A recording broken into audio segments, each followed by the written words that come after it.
Today we are going to talk about creative and smart ways to spend so that your income sufficiently covers your cost of living and you still have room to enjoy life on your terms. Today we're going to do this via flashcards. Yes, my daughter's in kindergarten, so this is our stage of life right now. So let's get started. The first one is grocery budget stock up gap. What do I mean by this? I mean to structure your grocery budget so that there is a gap between your budget, the amount you can spend, and how much you spend. Why do we want to do that? Well, if you can budget to have an extra $5 to $10 left in your weekly budget, what you can do with that $5 or $10 is use that to stock up. What you eventually do is you create a stockpile. I'm not talking about doomsday stockpile. I'm talking about a stockpile when you can get items on their best price or at their best price, right? So if you see that green beans are the super lowest discount, you don't have to go over budget in order to stock up. You've already allocated that there's a little bit more buffer room you can use to go towards those things. So that when you decide you want to make green bean casserole that week, you don't have to go out and buy green beans at their highest price. You already have them available in the pantry. Delete and unfollow. How does this work? Well, delete and unfollow accounts that make you feel lacking, that are not adding value to your life. The day and age we're living in is not our grandparents' day and age. There's a lot we can learn from them, yes. But we are being shown so many thousands of times a day other people's lifestyles, their curated collections.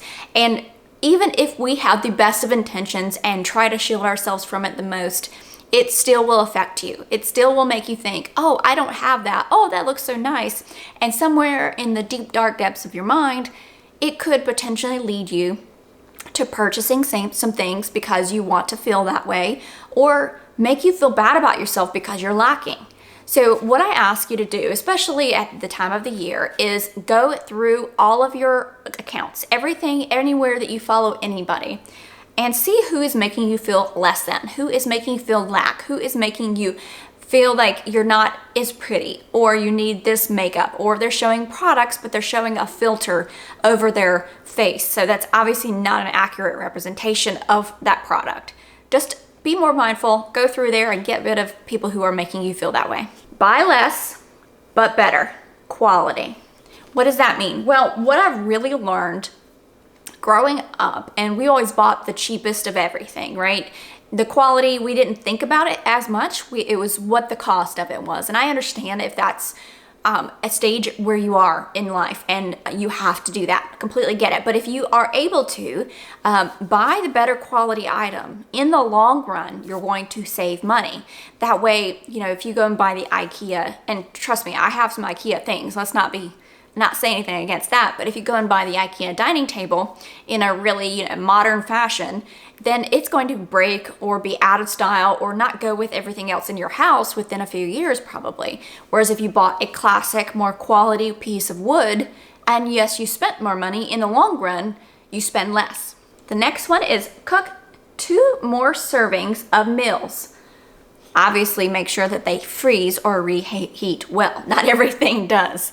For instance, French fries, unless you throw them in the air fryer, maybe.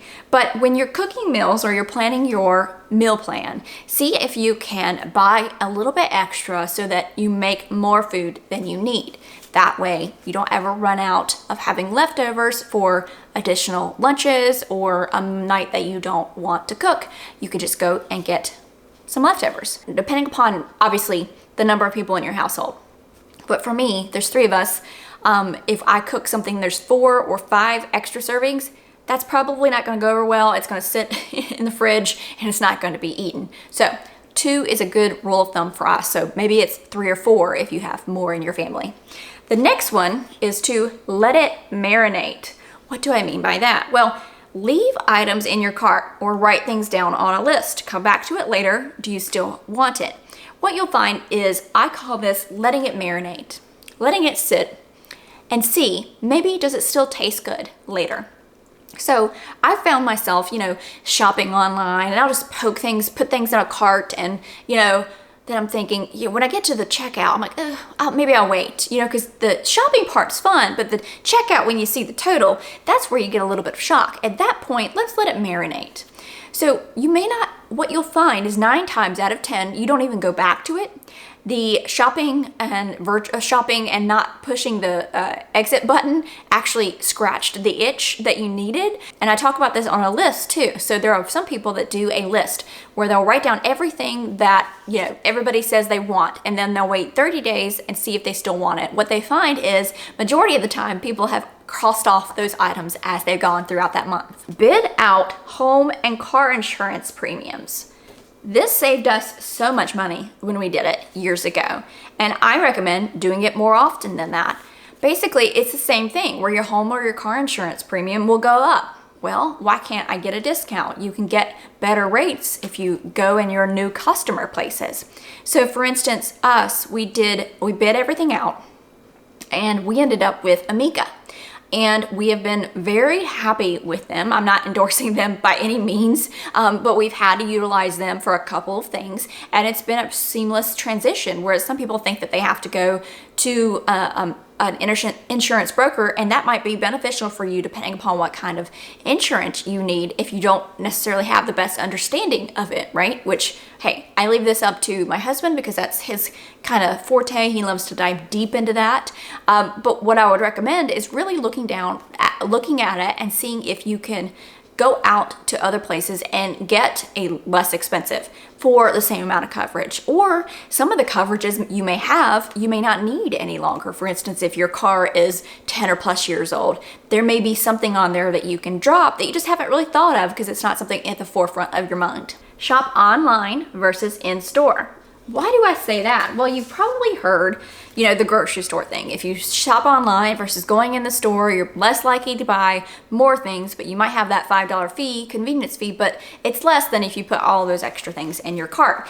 It's the same thing with pretty much everything. For me, I think this way, that if you go into a mall, you are not able to comparison price something that's at the mall, whereas you can certainly do that really easily and quickly online. You also cannot read reviews about the thing that you're going to buy. And for me, reviews have saved me a lot of time and headache. I really do trust them, and I try to weed out the ones that are, the fake reviews. You got to be careful of that as well, and look at it as an overall comparison versus necessarily maybe 1 or 2 negative comments. But those are 2 frugal kind of habits of people who are really good at spending wisely, is comparison shopping and reading reviews. And you just can't do that when you're shopping online. Not to mention, these days, going out and trying to shop and find what I want is so difficult. It's very hard to do, and I just have found way better deals online. The next one is do a challenge, a no spend weekend, week, or month. These are great if you're really trying to start to kickstart something or see how far you can go, right? I think a good challenge is always challenging for anybody, right? Start out with a weekend if you're not real sure. And basically what you're going to do is not spend on anything other than the things you absolutely need. So if you need to go out and get milk, great. Do you need to go out and have a pizza delivered? No. Do you need to go out and watch a movie? No. And every time you're tempted to do something like that, write down how much you would have spent so you can see how much you saved. It's actually pretty eye-opening, especially if you can do it for a week. And if you can do it for a month, you're really on track. Low cost and no cost entertainment. So maybe on one of those no spend weekends, you try, no cost entertainment, or you try for an entire month really doing entertainment for you and your family at low cost. Whether you go and do a picnic, or you do a movie night at home where you go to the dollar store and get those movie snacks and you have sodas and popcorn and pizza, homemade pizza, and you watch a new movie that's come out. So just things that you can do, board games, family nights, or free events that are at the park, free events that are at the local wherever, that you can do at low cost or no cost to entertain your family, because there are just things are really expensive to go out and do. Ice skating, roller skating, even going to the movie theaters. Yeah, great once in a while, maybe as a special occasion. That way it does feel like something special, maybe a birthday, anniversary, or other holiday. But if you do them all the time, they turn out to be not as fun and not as special. Food. Make a plan or plan to fail. If you don't make a plan, trust me, you're going to spend more money. Now, that doesn't mean planning monthly, maybe it's planning weekly. And what I found is more recently, planning weekly is probably the better way to save versus, 2 years ago when prices weren't as high. Monthly meal planning was doing a great job of saving for me. It still may be working for you, but either way, make a plan.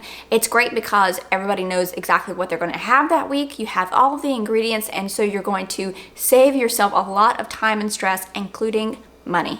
Declutter your home. Sell your things and discover what you have. There may be some great things in your house that you no longer want, but you can actually get a lot of money for, and somebody, another frugal person, is looking for it and wants to pay less by buying used versus new.